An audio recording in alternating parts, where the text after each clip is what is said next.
idol. Good morning, good morning. Tayo maglilinis ng ating service. Lilinisin natin si Navigator. Ayan, good morning sa ating mga kababayan diyan. Good morning mga idol. Ayan.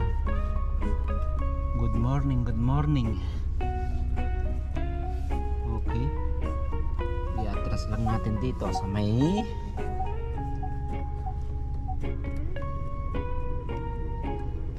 i-abante natin konti para okay.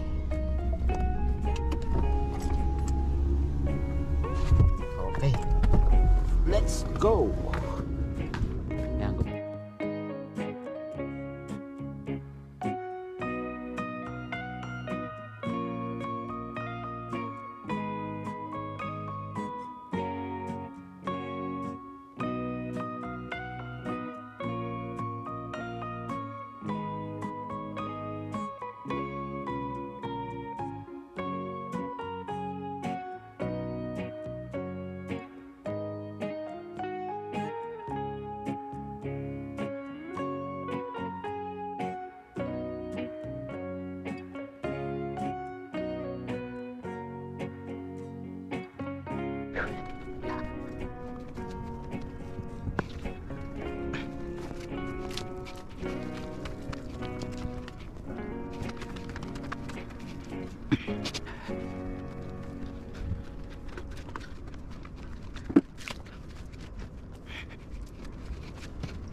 Okay.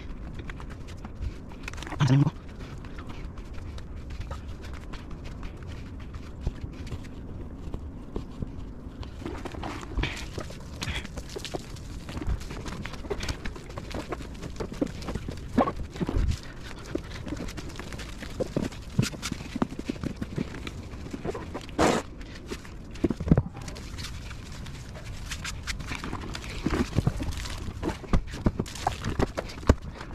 Yan. Sabihin ko pa. Lupa mo sa akin. Pagod na ako. Ito ang nakarang. Pagod na ako. Ya. Ano? Ang sabay. Ano na po tayo? Ay. Pin. Pin na. Yan. Reset. Ay, ay, ay. Uy, shoes. Nani shoes?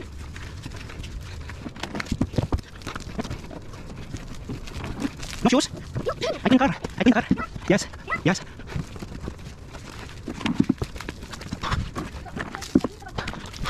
In car.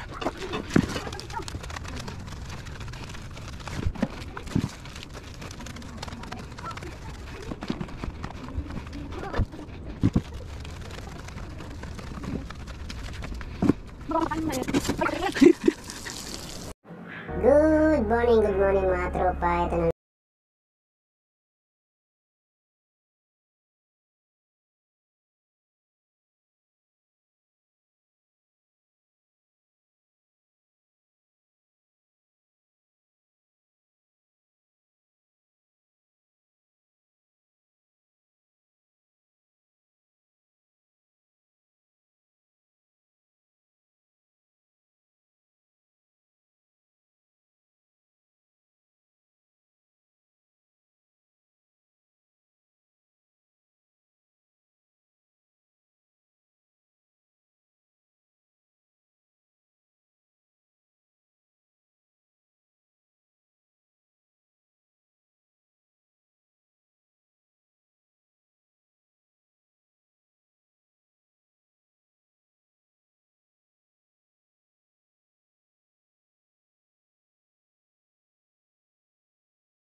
biyahe sila papuntang Iraq, no? Siguro mga, sabi nila mga 15 days sila magtatagal doon. So wala tayong ganong drive ngayon kasi nagbakasyon sila, no? Ayan, yun, pauwi na tayo. Likat, ituturo ko kayo dito sa, although nakita niyo to dati, yung daanan na ito papuntang Riyadh, Center Riyadh. So pauwi na tayo. Okay, tara guys, ipapakita ko sa inyo yung aming dinadaanan.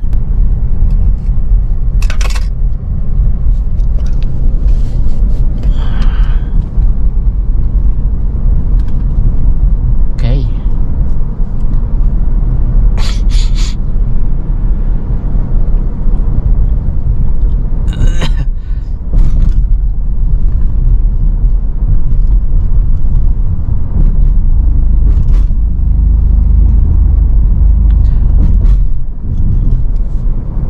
Alright guys, habang tayo pauwi na, habang tayo bumibiyahe, pag-usapan natin yung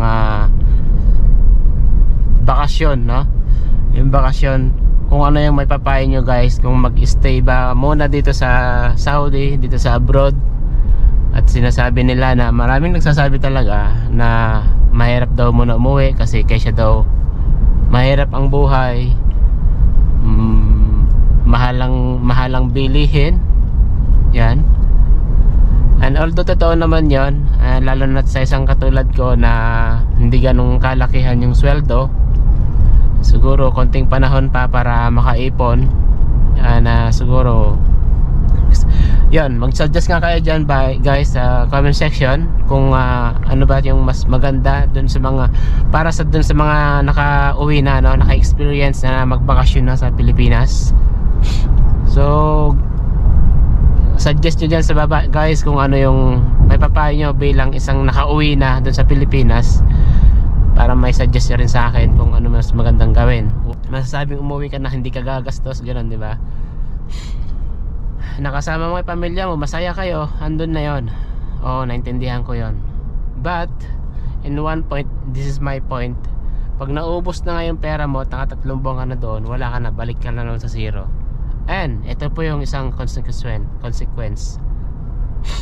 Pag nag-stay ka naman, makukuha mo yung vacation fee, yung ticket, yung continue working, diba? Makukuha mo yon. So doon pa lang bawi ka na talaga. O magkano yon? Na siguro nasa 5,000 din, 5,000 riyal. O pagka iniisip mo talaga, pag nakuha mo yon, maganda, may sisave kang malaking pera, no? Na may papadala mo sa pamilya mo, may tutulong sa pamilya mo, yan, may kikip mo para next na pag-uwi mo, may pera ka na.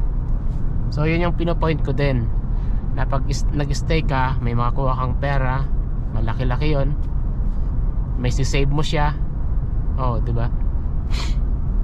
Kaya yun yung may sasuggest ko mga trupa, no? Kaya dyan, comment kayo dyan sa down below kung ano yung mas magandang gawin din, para alam ko lang din yung aming ginagawa, no? Yung mga nakauwi na. Yan, kung napapanood nyo yung ito yung video na ito, yan si OFW Earth Asia. Yan, napanood ko kasi doon sa video niya, doon sa bagong vlog niya, na yung 100k niya is napakabilis, 1 week lang. Hindi niya alam kung saan napunta yung 100k in 1 week. Kaya nagdidepende rin ako dun sa mga nakauwi na, sa mga bumabalik dito sa Riyadh, na ang may papayo nila is